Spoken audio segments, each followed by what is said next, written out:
Dzīves misija, dzīves aicinājums, vai tu esi atradusi savu dzīves misiju un dzīves aicinājumu? Jo tas tomēr ļoti lielu lomu spēlē darīt to, kas tev patīk, darīt to, kas tevi aizrauja. Un šis konkrētais video būs par to, ja tu gadījumā vēl īsti neesi sapratusi un neesi apzinājusies, kāda ir tava dzīves misija un dzīves aicinājums. Tāpēc noteikti droši komentāros padalieties, vai esat atraduši savu dzīves misiju, savu iemīļoto nodarbošanos.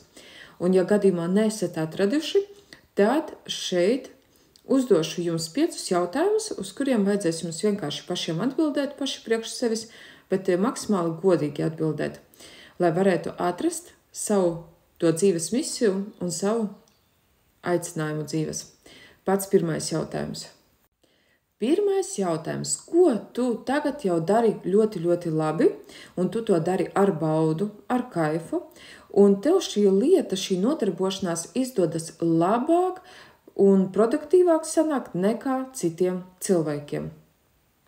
Otrais jautājums no 5 jautājumiem. Otrais jautājums, ar ko tu esi gatavs nodarboties līdz savas dzīves beigām? Iztēlojies, ka tev šobrīd, piemēram, ir tāda situācija, kur jānosaka, ar kādu jomu tu nodarbosies līdz pat savas dzīves beigām. Pirms mēs ejam pie nākamajiem jautājumiem, noteikti, ja tev ir zemes pašvērtējums, tu nezini, kur ir tavas labās prasmes, iemaņas, tu nezini, kur tu esi spēcīga, tev nav nejausmas, ko tu varētu darīt, tad aicinu tevi pievienoties kursā Laimīgas attiecības, pateicoties domu spēka praktikām. Tur tev vajadzēs uztrenēt sevi, pateicoties video ierakstiem, praktikām, meditācijām, vizualizācijām un tieši atrast savas visforšākās iemaņas, prasmes, īpašības. Tur vajadzēs, pačukstēšu jau mazliet, ka tur vajadzēs tev uzrakstīt vairāk nekā 150 savas visforšākās īpašības. Un tad, kad tu jau rakstot, pildot to uzdevumu, tu jau zināsi, kur tu būsi visspēcīgākā savā jomā. Trešais jautājums. Ar ko tu esi gatava nodarboties, pat ja tev par to nemaksā? Ceturtais jautājums. Tu jau ar to nodarbojies jau vairākus gadus. Piektais, pats pēdējais jautājums.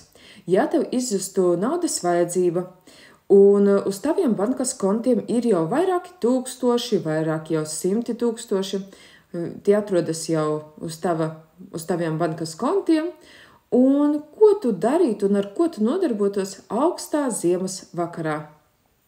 Šis uzdevums ir patiešām viegls, vienkāršs, bet šeit ir maksimāli godīgi jāatbild uz šiem jautājumiem pašam priekš sevis, lai sniegtu un redzētu šīs patiesās atbildes. Un tādā veidā izkristalizēsies tava iemīļotā nodarbošanās, kuru varbūt tu šobrīd neesi pamanījis. Un pēc šī vingrinājuma tu noteikti viņu pamanīsi un redzēsi.